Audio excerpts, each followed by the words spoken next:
Hola, mi nombre es Michael Ritter y mi especialidad es la comunicación, específicamente la comunicación en tiempos de crisis.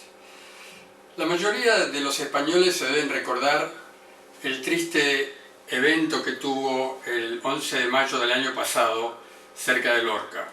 Dos terremotos en forma continuada que dejaron un saldo de 8 víctimas fatales y el involucramiento de la unidad militar de emergencias para atender la crisis. Y en función de esto se me ha pedido que haga una reflexión sobre lo que es la comunicación en tiempos de crisis, pero específicamente en tiempos de catástrofe. Veamos lo que es una catástrofe. La catástrofe es un evento que ocurre en forma repentina, en cualquier momento, en cualquier lugar y sobre todo de consecuencias impredecibles.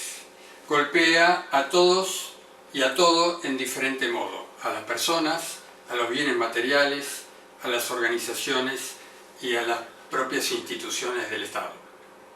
¿Cómo? Produciendo víctimas, daños materiales, daños al medio ambiente, ocasionando un impacto fuerte sobre las relaciones humanas de la gente que tiene participación en estos desgraciados eventos y algo que nos preocupa de sobremanera desde la perspectiva de la comunicación, frecuentemente minando la confianza en las autoridades y organismos responsables de manejar la crisis. Antes me gustaría definir claramente ciertos conceptos que como catástrofe, riesgo, crisis y emergencias no son sinónimos ni son intercambiables. A ver, una catástrofe es un evento repentino de consecuencias graves, negativas para mucha gente y puede ser natural o producido por la mano de hombre por medio de un accidente.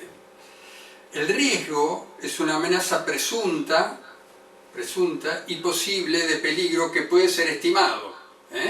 Recuerden que riesgo es, de un evento es fundamentalmente determinado por el nivel de su impacto y por la probabilidad de su ocurrencia. En tanto crisis, que de tanto hablamos de crisis, puede ser una situación individual o colectiva, y representa un cambio para peor acompañado por un alto grado de incertidumbre y con un final incierto. Eso es lo que entendemos por crisis. En tanto, emergencia es un caso de necesidad repentina y de riesgo, ¿sí? Emergencia tal vez es una situación con una salida posible, mientras que catástrofe en general no tiene una salida inmediata. Cuando hablamos de crisis en relación a las catástrofes, lo que tenemos en cuenta es lo que llamamos las crisis sociales o colectivas. Esto es, eventos que ponen en peligro los valores centrales y, sobre todo, como dije antes, en tela de juicio las estructuras de autoridad establecidas.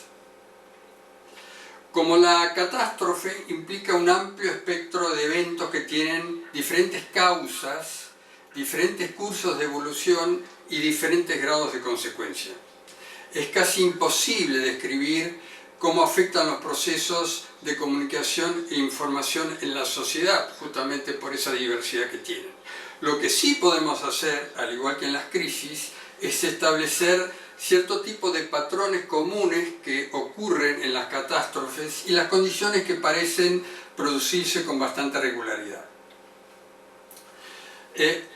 Uno de los patrones es el impacto en los procesos de la información pública. La primera consecuencia de una catástrofe es un tremendo aumento de la necesidad de información que tiene la gente sobre el hecho, sobre el evento. Es decir, la necesidad de confirmación del hecho, de las causas, saber más sobre las causas, sobre las consecuencias y sobre todo sobre las víctimas y el estado de las personas afectadas. ¿Por qué esta necesidad tan grande de información? es por una naturaleza del ser humano, en la psicología del ser humano, que es en definitiva una expresión de deseo de tener control sobre su situación personal y la de sus allegados más íntimos.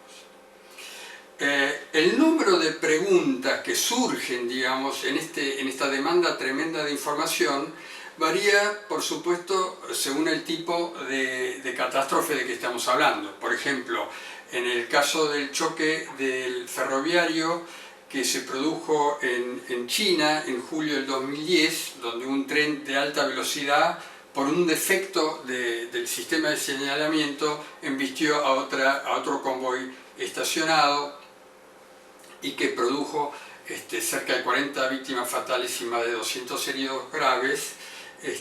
Es un evento que tiene un número limitado de cuestionamientos, de preguntas por parte del público, porque está acotado en su dimensión, ¿sí? Las causas, la cantidad de víctimas y qué es lo que se va a hacer para que algo así no ocurra.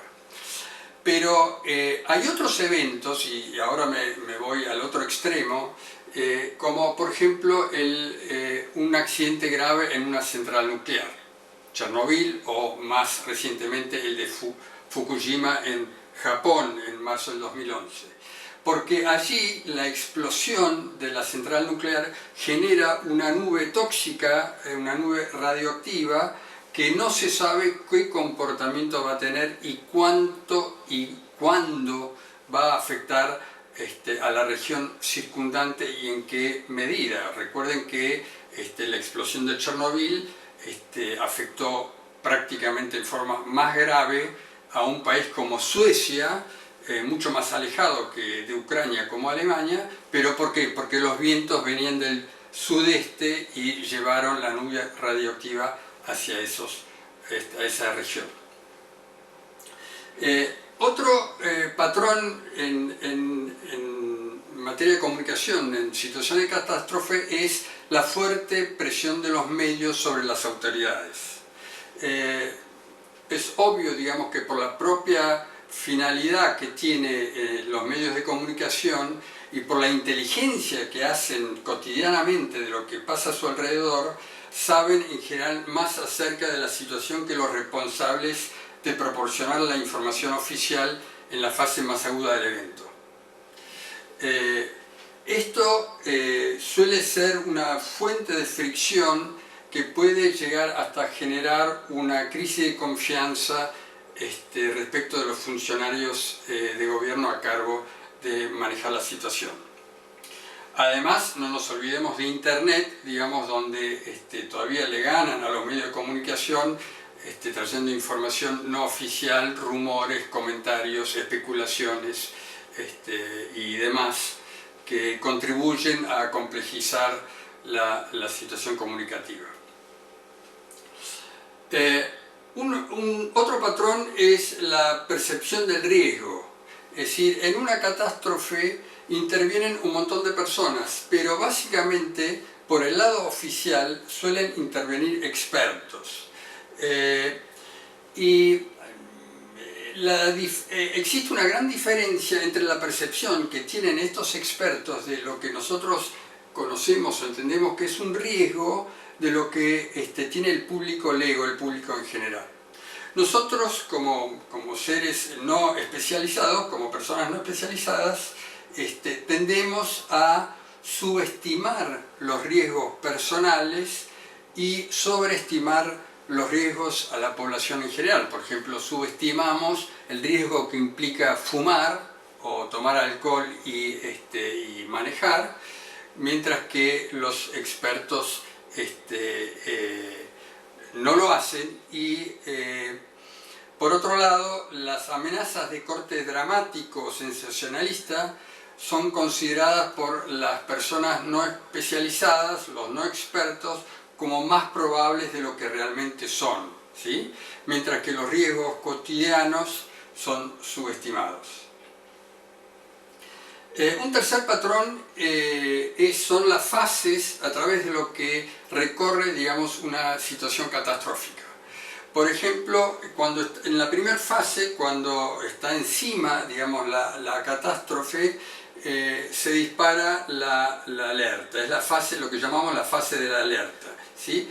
En ella se producen diferentes tipos de reacciones de la gente que van desde aquellos que entran en shock, ¿sí? Y entonces se quedan como paralizados, como en otro mundo, aquellos otros que muestran un estado de apatía, ¿sí? Se quedan mirando la situación, pero desde una perspectiva lejana, y también están aquellos que desarrollan una hiperactividad, tratan de ayudar, pero a veces hasta en forma casi maníaca. En esta fase, las advertencias tienen el crédito del público de acuerdo a la percepción de la credibilidad que éste tiene del emisor, es decir, según la reputación del emisor como entidad seria, como entidad experimentada, como entidad que tiene la capacidad para resolver la situación o para por lo menos determinarla. El cuarto patrón viene con la segunda fase de la situación de catástrofe, en la cual llamamos fase aguda, que es el peor momento, digamos, de la catástrofe, en donde se suele producir una situación de pánico, ¿sí? Acá me gustaría acotar que los medios suelen, en general, sobreexagerar las situaciones de pánico, y en realidad las investigaciones han demostrado que situaciones como esas son las más raras que se producen en esta situación. En general aparecen más reacciones de solidaridad que de pánico. También en esa fase es cuando se generan los rumores, porque aún no llegaron las noticias a las personas sobre lo que está pasando y